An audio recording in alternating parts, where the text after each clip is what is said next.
அம்மா, இந்த உலகத்துல இருக்க எல்லா தங்கத்தையும் உனக்கே தரம்மா. വളർച്ച മുരടിച്ചെന്ന് വിധിയെഴുതിയ അവൻ്റെ കാലുകൾ ഈ ഫുട്ബോൾ ലോകത്തേക്ക് പിച്ചവയ്ക്കാൻ തുടങ്ങി. അവിടെ അവനെ കാത്തിരുന്നത് വലിയ പരീക്ഷണങ്ങൾ തന്നെയായിരുന്നു. അവൻ്റെ ശിരസിൽ തറിച്ച മുൾക്കിരീടങ്ങളിൽ നിന്നും ഇറ്റി വീണ ഓരോ ചോരത്തുള്ളികളോട് പോലും എതിരാളികൾ കരുണ കാണിച്ചില്ല.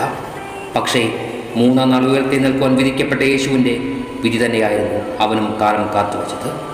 വിധിയെ വെല്ലുവിളിച്ചുകൊണ്ട് ഒരിക്കലവൻ ഉയർത്തിക്കൊണ്ടു. അവൻ്റെ ഉയർപ്പിന് മുന്നിൽ എൻ്റെ ഫുട്ബോൾ ലോകം വരെ ശിരസ് താഴ്ത്തിക്കൊണ്ട് നിൽക്കേണ്ടി വന്നു. റൊസാരിയോ നഗരത്തിൽ നീലമഴ വർഷിച്ചു. ആകാശപ്രകാശത്തിന് മുകളിൽ അവൻ്റെ നാമം ആലാപനം ചെയ്തു.